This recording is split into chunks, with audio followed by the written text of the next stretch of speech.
Hello and once again welcome to my YouTube channel. I am Zohaib Sarwar और आज मैं आपको बताऊंगा 6 reasons of Italian visa rejection और उसके सोल्यूशन। सो वीडियो को एंड तक ज़रूर देखिए और लाइक सब्सक्राइब और शेयर करना मत भूलिए। सबसे पहली जो रिजेक्शन की वजह दी जाती है वो ये है, the documentation submitted in support of the visa is इनएडिक्वेट slash counterfeit and not equivalent to that provided by the law for this type of visa।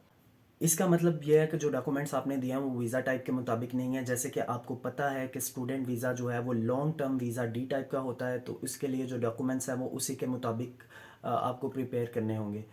आप वो जो डॉक्यूमेंट्स हैं वो चेकलिस्ट से देख सकते हैं। फॉर एग्जांपल इसकी मैं मिसाल यूँ देता हूँ कि नॉर्मल वीज़े के लिए आपको 3 मंथ की इंश्योरेंस चाहिए होती है, और जबकि वीज़ा डी टाइप के लिए आपको 1 साल की इंश्योरेंस चाहिए होती है। तो अगर आप स्टडी वीज़ा के लिए 3 मंथ की इंश्योरेंस दे रहे हैं तो ऑब्वियसली बात है वो रिजेक्शन ही देंगे। इस तरह की छोटी छोटी चीज़ों को अपने जहन में रखिए। और या फिर ये भी हो सकता है कि आपके कोई डॉक्यूमेंट जो हैं वो प्रॉपर नहीं हैं वीज़ा टाइप के मुताबिक, या फिर कुछ डॉक्यूमेंट्स कम हो सकते हैं, तो ये वजह दी जा सकती है। अब बात करते हैं सेकंड रीज़न के बारे में जो एम्बेसी देती है। During interview you provided contradictory information and motivations regarding the choice of the course was insufficient.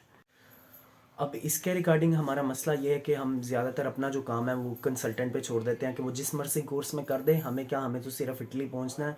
या फिर अगर हम खुद भी करें तो हम यही मिस्टेक करते हैं कि हम कोर्स जो है वो चूज़ तो कर लेते हैं लेकिन उसको अकॉर्डिंगली चूज़ नहीं करते। मेरे कहने का मतलब है हम नहीं देखते कि उसके सब्जेक्ट कौन से हैं, वो कौन से डिपार्टमेंट में है, वो कौन सी लोकेशन पर है, और इस तरह की छोटी छोटी चीज़ें जो हम नहीं देखते, और उसके बारे में हमारी जो मोटिवेशन है वो प्रिपेयर नहीं होती, और अगर होती है तो वो इस काबिल नहीं होती कि वो जो इंटरव्यू ले रहा है उसको सेटिस्फाई कर सके। जैसे कि मैं अपनी मिसाल देता हूँ, तो सबसे पहले उसने मुझसे पूछा कि व्हाट इज़ योर कोर्स, तो मैंने बताया कि मेरा सस्टेनेबल बिल्डिंग इंजीनियरिंग है। फिर उसने मुझसे पूछा कि why you choose this course, मैंने बताया कि इसमें मुझे सिविल इंजीनियरिंग, इन्वायरमेंटल इंजीनियरिंग और इंडस्ट्रियल इंजीनियरिंग तीनों का मिक्सचर मिल रहा है, तो मुझे एक ही कोर्स के अंदर बहुत ज़्यादा डिवर्सिफिकेशन मिलेगी।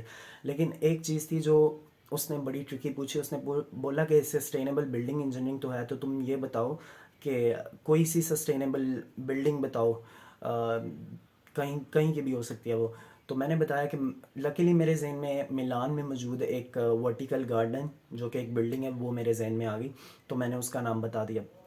लेकिन मसला ये था कि मुझे अभी तक इंटरव्यू हो रहा है और मुझे ये नहीं था पता कि मेरा जो कोर्स है वो मेन सेपियंजा यूनिवर्सिटी में नहीं बल्कि उसका एक सब कैंपस है रियायती में, उसमें है।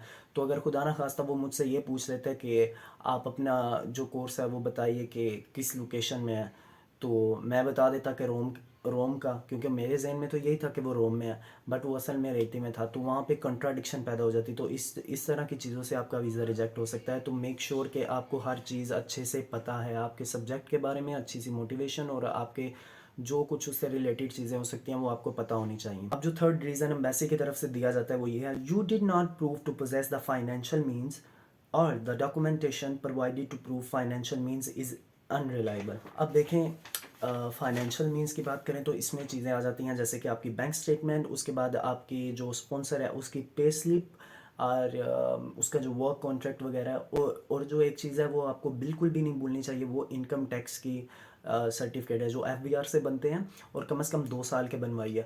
और अगर आप टैक्स फ्री जोन पे रहते हैं तो टैक्स फ्री जोन होने का सर्टिफिकेट लाजमी प्रोवाइड करें, क्योंकि यूरोपियंस ना टैक्स के मामले में बहुत ही डाढ़े हैं भाई। हम लोग बैंक स्टेटमेंट तो बनवा लेते हैं और 6 मंथ का ट्रांजैक्शन का रिकॉर्ड भी निकलवा लेते हैं, और कह लो कि बैंक स्टेटमेंट 20-30 लाख की बनवा लेते हैं। और इससे याद आया कि अगर आपने बैंक स्टेटमेंट के बारे में वीडियो नहीं देखी तो मैंने इसके ऊपर एक प्रॉपरली वीडियो बनाई है जो कि आप देख सकते हैं, लिंक आपको उसका डिस्क्रिप्शन में मिल जाएगा। तो अब चलते हैं अपनी बात की तरफ, जिसमें मैं कह रहा था कि बैंक स्टेटमेंट जो है वो हम लोग बनवा तो लेते हैं लेकिन हमारे पास उसका प्रूफ नहीं होता कि ये पैसे हमारे पास कहाँ से है। जैसे कि मैं अपनी मिसाल देता हूँ, ड्यूरिंग इंटरव्यू उसने मुझसे पूछा कि तुम्हारे पापा की तनख्वाह जो है वो तो 1 लाख रुपए है और तुम्हारे अकाउंट में, तुम लोगों के अकाउंट में 50 लाख है, और ये कैसे हैं।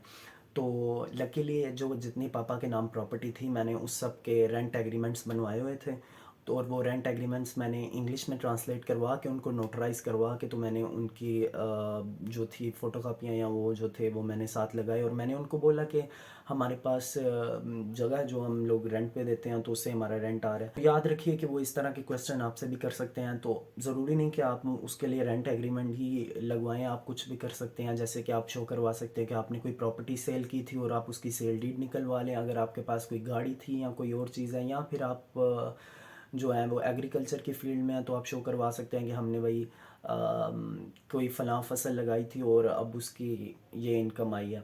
سو آپ کچھ بھی بنوا سکتے ہیں اس لیکن اس کا پروف لازمی دیں. اب جو چوتھا ریزن دیا جاتا ہے ایمبیسی کی طرف سے، the study chosen is not continuation of your previous training route.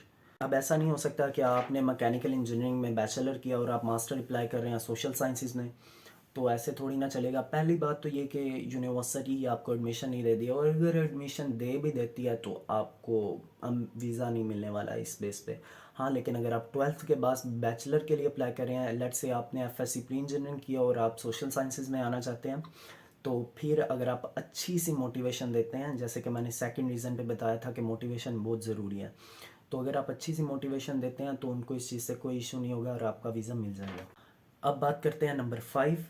During the interview/the documentations you have provided do not show any proof of knowledge of the Italian language and or English language if applicable. پہلی بات تو یہ کہ ہم لوگ Italian میں course choose ہی نہیں کرتے کیونکہ اس کے لیے B2 لیول کی اٹالین چاہیے، اور وہ بھی پاکستان سے، اور B2 لیول کی جو کہ نیکسٹ ٹو امپاسبل ہے. تو اسی لیے ہمارا کورس یوزلی انگلش میں ہوتا ہے، تو اس کے لیے میں پریفر کرتا ہوں کہ آپ انگلش پروفیشنسی سرٹیفکیٹ اور آئٹس دونوں چیزیں ساتھ رکھیں.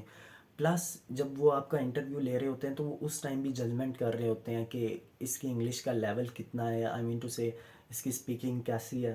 سو انٹرویو بھی اچھے سے تیار کر کے. اور آئٹس کے لیے آپ کو 6 بینڈس چاہیے، اس سے کم پہ بھی مل سکتا ہے لیکن 6 بینڈ یوزلی اچھے کنسیڈر کیا جاتے ہیں اٹالین ایمبیسی کے دوارا. اب میں آپ کو بتاؤں گا 6 اور لاسٹ ون، جو کہ ہے your intention to leave the territory of the member states before the expiry of the visa could not be assassinated. اس میں ایمبیسی کو لگ رہا ہے کہ آپ لوگ ویزا ایکسپائر ہونے کے بعد ان کے کنٹری یا پھر شنجن کی اسٹیٹس کو نہیں چھوڑیں گے، جو کہ بالکل ہم میں سے زیادہ تر نہیں چھوڑیں گے.